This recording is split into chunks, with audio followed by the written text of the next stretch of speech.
আসসালামু আলাইকুম। আমি degree pass course compulsory English যারা ডিগ্রি পরীক্ষা দেবেন বা পাস কোর্স পরীক্ষা দেবেন তাদের জন্য এই গুরুত্বপূর্ণ ক্লাসটি এখন নিয়ে এসেছি। এটা পাস কোর্স শিক্ষার্থীদের জন্য অত্যন্ত প্রয়োজনীয় এবং যারা অনার্সেও পড়াশোনা করেন নন মেজর হিসেবে নিয়ে থাকেন বা কম্পালসারি হিসেবে এটা নেওয়া হয়। এই বিষয়টার উপরে এখন আমি এই ক্লাসটা করব। আমি শিক্ষার্থীদের কাছে বিনীত অনুরোধ করছি, আমার চ্যানেলে যারা নতুন তারা লাইক, কমেন্ট এবং সাবস্ক্রাইব করে আমার পাশে থাকবেন। আর যারা অলরেডি সাবস্ক্রাইব, লাইক, কমেন্ট এবং শেয়ার করেছেন তাদের প্রতি রইল আন্তরিক অভিনন্দন ও শুভেচ্ছা। আজকে তাহলে বেশি কথা না বাড়িয়ে আমরা মূল পর্বে চলে যাচ্ছি। এই বিষয়টা ন্যাশনাল ইউনিভার্সিটি এনসি 2015 সালে এসেছিল। এটাকে আমরা এখন একটু ভালোভাবে জানার চেষ্টা করব।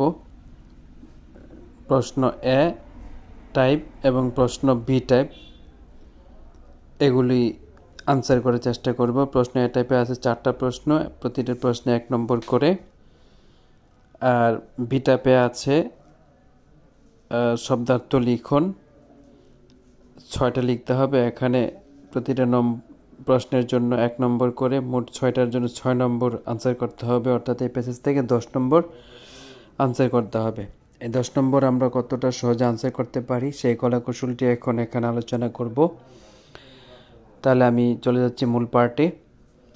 Degree pass compulsory English part A, reading and understanding comprehension no 1. Number 1, read the passage and answer the questions that follow. A freedom fighter is honored in all lands and in all times because he fights for a noble cause, which is the freedom of the motherland. Freedom is the birthright of man, but sometimes this right is denied to a nation by foreign rulers. As a result, armed conflict takes place between the freedom-loving people and the occupation forces. Sometimes the war continues for years, and if the people are united and determined, then the freedom fighters when the country achieves independence. The Bengali members of the armed forces, the students and the people from all walks of life took part in the freedom fight against the Pakistan occupation forces in 1971. They fought for long 9 months and defeated the well-trained Pakistani forces. Bangladesh became a free country. The people who fought against the Pakistani army and the people who took part in the war are called the freedom fighters. Many of the freedom fighters sacrificed their lives for the cause of the motherland.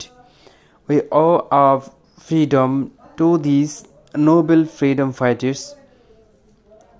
The freedom fighters are the golden sons of Bangladesh and her pride.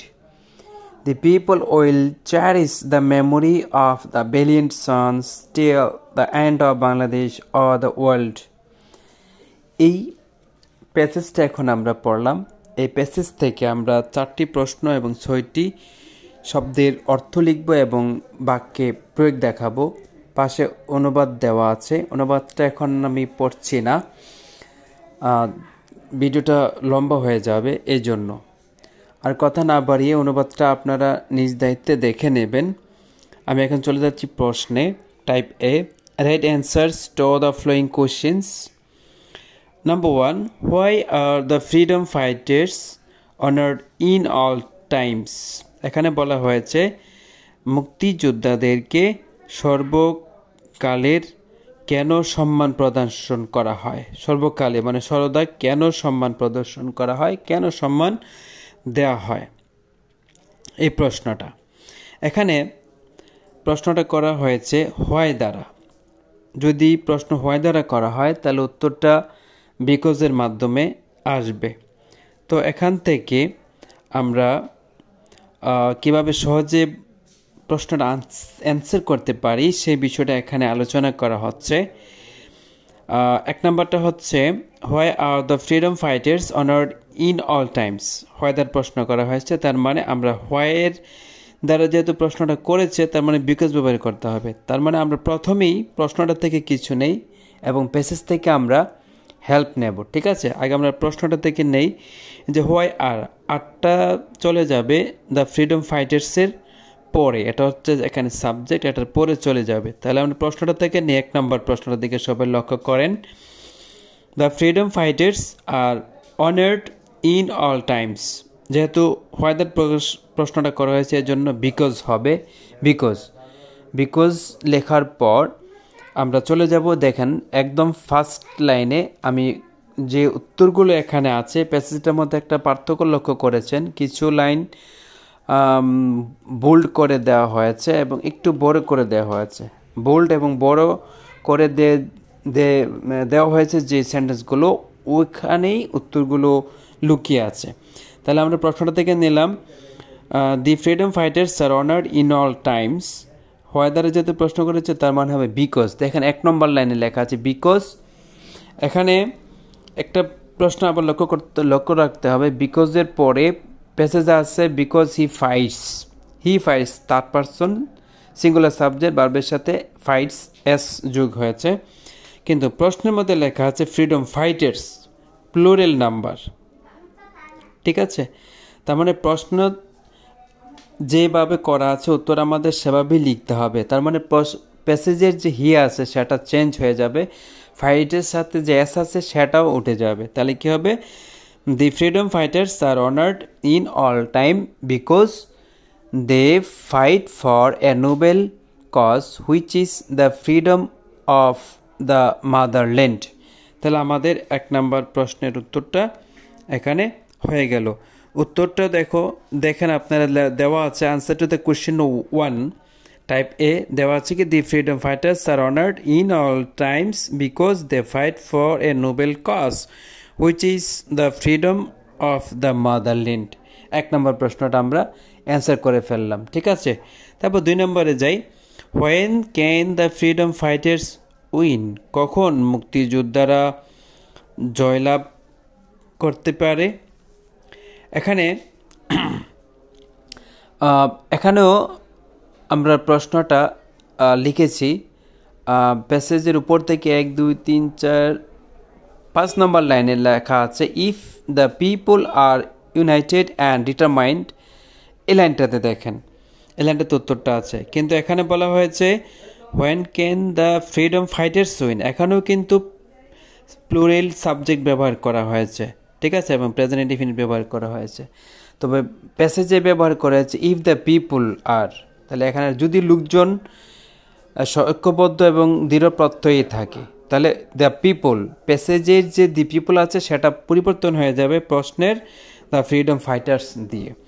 তাহলে কি হবে, আমরা এবার এটাকে সাজিয়ে দিই। প্রশ্ন থেকে আমরা নেই হোয়েন দ্য ফ্রিডম ফাইটার্স। ঠিক আছে, হোয়েন দ্য ফ্রিডম ফাইটার্স। এবার আমরা প্যাসেজে যাই। When the freedom fighters are united and determined the freedom fighters win. ঠিক আছে, তাহলে কি লিখলাম, when the freedom fighters are united and determined then the freedom fighters win and the country achieves independence. তাহলে কিন্তু হয়ে গেল 2 নম্বর প্রশ্নের উত্তরটা আমরা এখান থেকে লিখে ফেললাম।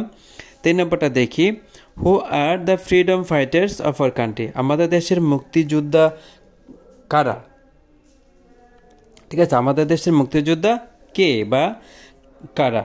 এখানে এই প্রশ্নটা অত্যন্ত সোজা, আমরা এত কিছু চিন্তা করব না কঠিনভাবে, শুধু হুয়ের উপরে ব্যক্তিদের নাম লিখে দিলেই আমাদের প্রশ্নের উত্তর শেষ।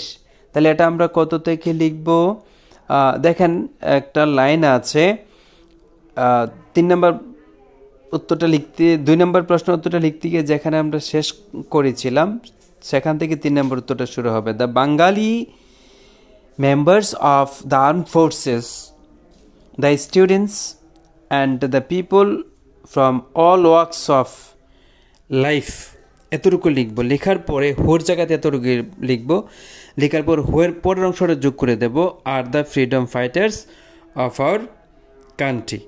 তারপরে প্রশ্নবোধক চিহ্নটার পরিবর্তে ফুল স্টপ বসিয়ে দেব। শেষ, কিন্তু আমাদের আর চিন্তা করতে হচ্ছে না। শেষ 3 নম্বর প্রশ্ন। তারপরে 4 নম্বরটা দেখি, how did Bangladesh achieve victory in its independence war within 9 months only, অর্থাৎ বাংলাদেশ কীভাবে মাত্র 9 মাস যুদ্ধের মাধ্যমে স্বাধীনতা অর্জন করতে পেরেছিল। ঠিক আছে, তো আমরা এখান থেকে 4 নম্বরটা লিখব। এই যে এখন যে 3 নম্বর প্রশ্নের উত্তরটা যেখান থেকে দিয়েছি এখান থেকেই আমরা 4 নম্বর প্রশ্নটা লিখব। তাহলে কোথা থেকে শুরু করব? The Bengali members of the arm forces, the students and the people from all walks of life took part in the freedom fight against the Pakistan occupation forces since 1971.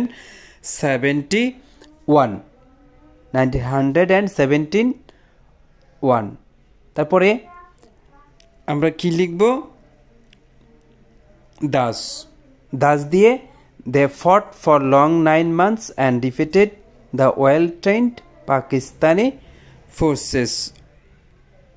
ঠিক আছে, পাকিস্তানি ফোর্সেস।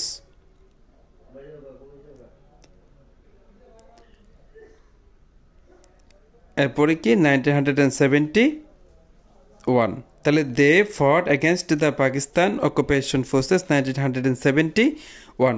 তারপরে আমরা প্রশ্নটা থেকে একটু নেব দাস এভাবে, Bangladesh achieve victory in its independence war within 9 months only, সেটা আমরা যোগ করে দেব। তাহলে কোথায় থেকে? The Bengali members of the arm forces থেকে শুরু করে অকুপেশন ফোর্সেস ইজ 1971 পর্যন্ত লিখব। লেখার পরে এখানে একটা দাস লিখব। দাস লেখার পরে 4 নম্বর প্রশ্নের শেষ অংশটুকু আমরা লিখব ডিটের পর থেকে, যেমন thus Bangladesh achieve victory in its independence war within 9 months only, তারপরে ফুল স্টপ দিয়ে দেব। শেষ কিন্তু আমাদের প্রশ্ন 4টা লেখা শেষ। এবার আমরা টাইপ বি দেখি, কি বি কি বলছে? Write down the meaning of the following words in English and make your own sentences with the best words, অর্থাৎ নিচে যে শব্দগুলো আছে শব্দগুলোর অর্থ লিখতে হবে ইংরেজিতে এবং মূল শব্দটা দিয়ে বাক্য তৈরি করতে হবে নিজের মতো করে। তাহলে আমরা বিতে যাই। প্রথমে কি আছে? কনফ্লিক্ট মানে অন্তর্দ্বন্দ্ব, সংগ্রাম, প্রচেষ্টা ইত্যাদি। কনফ্লিক্ট আমরা প্রতিশব্দ ব্যবহার করতে পারি স্ট্রাগল। তাহলে কনফ্লিক্ট দিয়ে বাক্য তৈরি করলে কি হবে? There is a lot of conflict between him and his father. তারপরে কি আছে? অকুপেশন। অকুপেশনের প্রতিশব্দ হচ্ছে domination. The occupation forces were defeated in 1971. শেষ। তারপর হচ্ছে determined, settled. The student is determined to shine in life. শেষ। glorious প্রতিশব্দ হচ্ছে synonym word shining. We spend a glorious time in youth. শেষ। achieve অর্জন করে, gain. We achieve knowledges to be smart. তারপরে last one sacrifice. A real friend can sacrifice his life for his friend. এই হলো আমাদের এই passage থেকে, এই পুরো প্যাসেজটা থেকে 10 নম্বর আমরা সহজে আনসার করতে পারলাম। আশা করি সকলেই এই প্যাসেজটা ভালো করে আয়ত্তে আনতে পারবে এবং পরীক্ষায় আসলে সুন্দর করে সহজে আনসার করতে পারবেন। যদি আমার এই ক্লাসটা সকলের ভালো লাগে তাহলে লাইক, কমেন্ট এবং সাবস্ক্রাইব করে আমার পাশে এরকম আরও সুন্দর সুন্দর ক্লাস পাওয়ার জন্য অবশ্যই থাকবেন। আজকে এ পর্যন্তই। সকলে ভালো থাকবেন। খোদা হাফেজ।